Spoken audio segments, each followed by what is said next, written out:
Hi, I'm Matt, and we're looking at some more Bigfoots. A Bigfoot. Anyway, we're looking at a Bigfoot sighting caught on camera. I'm on the fence with Bigfoot. In fact, I'm probably more leaning towards they don't exist than they are. But let's look at this evidence.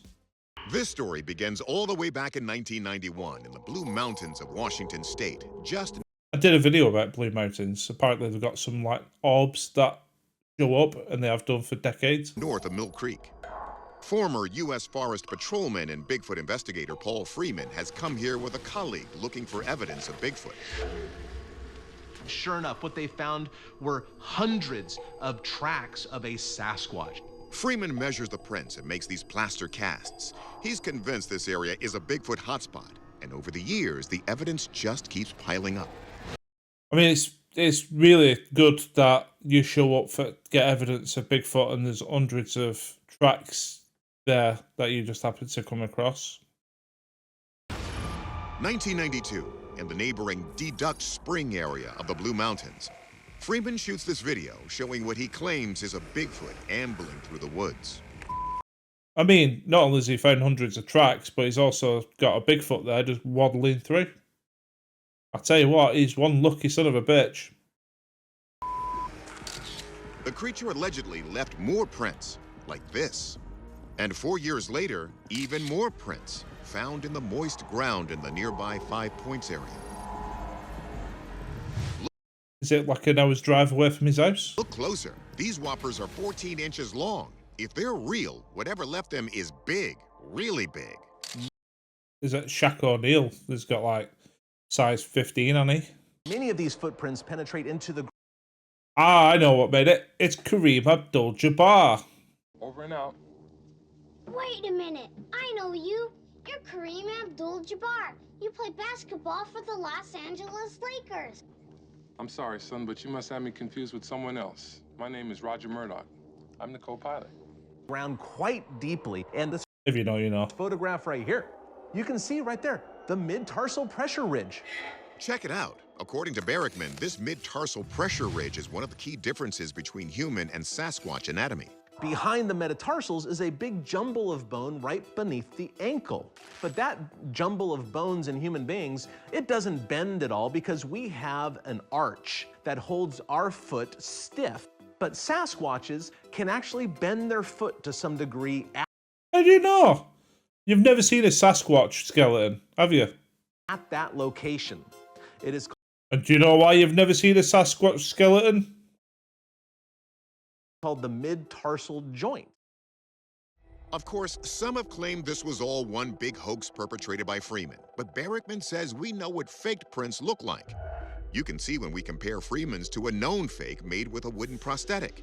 It sure looks like there's a difference. Upon push-off, sometimes a mound of dirt is raised up behind the metatarsals.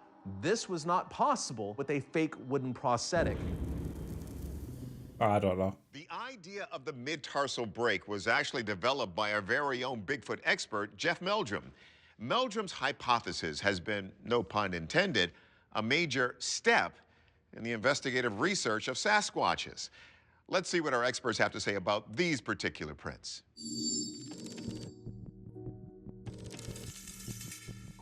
Anthropologist Kathy Strain explains there's always been some skepticism when it comes to the findings of Paul Freeman. Yeah, it's because, like, you know those ghost hunting channels where they go out looking at abandoned buildings and 99% of the time they actually film something? You know it's bollocks. Because genuine investigators will go out and they'll try to film something and they might find something 5% of the time. That's a little bit strange.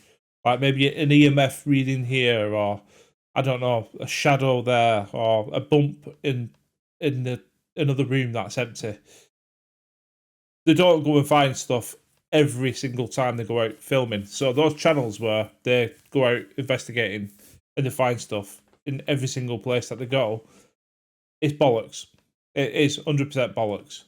And if this guy's going out there and every time he's going out he's finding videos and footprints and all this stuff, it's pointing to one thing. A lot of people said he found so much evidence. He was outside all the time, and he found prints here and he found prints there. And he has that well-known video that there's just no way that he could be authentic. Yeah, I agree. We know Professor Meldrum believes in Bigfoot, but he's also on the lookout for any potential hoaxes. That's why Meldrum decided to drop in unexpectedly on Freeman to verify his evidence firsthand. I was a bit incredulous, but I thought, what have I got to lose? Then he saw the latest 5 points tracks up close. Meldrum quickly concluded they couldn't be prints from some local animal. And the most likely No, they couldn't, but there could be a fake foot pressed in, you know, like into the dirt. candidate out there is the bear. The bear isn't completely flat-footed. Its heel does not entirely rest on the ground. The heel of a bear has a very pointed in appearance, as opposed to the very rounded, full heel pad of the Sasquatch foot. But the real aha moment was, you guessed it, evidence of that same Midtarsal Ridge ruling out prints made by any human foot. The heel is elevated, this retaining that midfoot Unless you saw something make those prints, the prints could be faked. flexibility, the advantage of a very flexible, grasping foot for climbing up in the trees. Another one that jumped out is this track from Mill Creek in 1991, separated by a considerable number of years, and yet showing this exact proportions, the I mean, that guy does look like Tim Allen's character in Santa Claus films, doesn't he? orientation. Now, to quote Lewis Carroll, it gets even curiouser.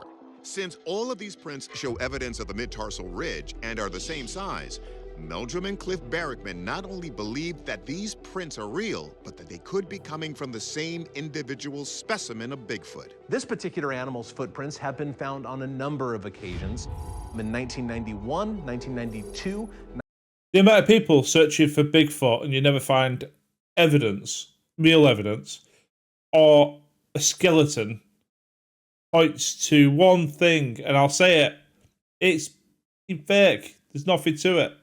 96. I want to believe that cryptids are real and the Loch Ness Monster's real, Bigfoot's real. Yowie is real, which is like an Australian Bigfoot almost.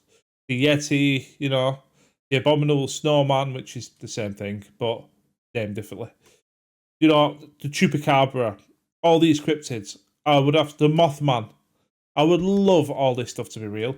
But when it comes to animals, unlike UFOs, it's like, where is the bodies? Where are the bodies? There were remarkable similarities that suggested these could in fact be the same individual.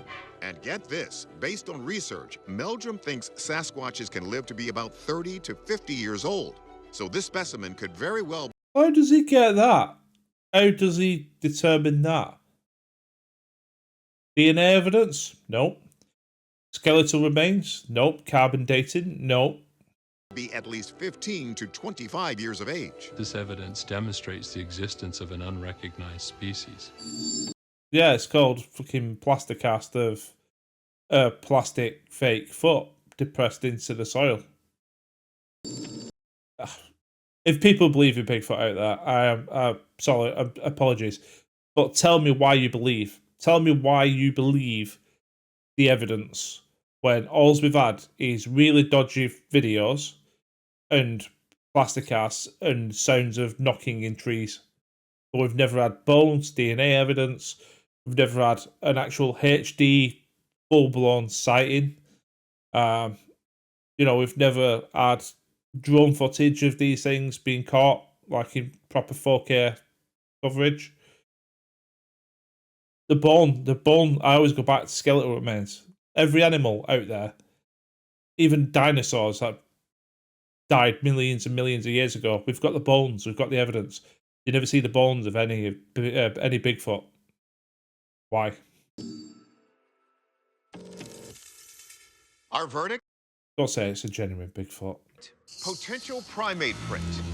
We're sure these prints don't come from a bear. They sure look different from known fakes. And that midtarsal ridge appears to eliminate the human foot, too. If they're real, they could be valuable evidence in proving Bigfoot's existence. Yeah, I mean, everything goes towards evidence, but then on face value, it's not really a smoking gun. The smoking gun for me is, look at this skeleton we've found. I mean, I'm not even asking for a full-blown Bigfoot in a cage with DNA evidence going, look, it's there, it's real. I'm not even asking for a 4K video, up close of one, running through a forest. I'm asking for the bones of a Bigfoot with scientists that come out and said, DNA evidence, it's not this, it's not this, it's not this. It's an unknown species, and this is what it would look like. It would render, you know, because you could do that with skeletal remains, you could render what it would look like. Anyway, let me know what you think. Do me a favour, hit that subscribe button and like, but more importantly, comment, because I'm actually interested to know what you guys think. I've yet to see something that's going to convince me. Anyway, you take care, have a good day, and I'll see you on the next one.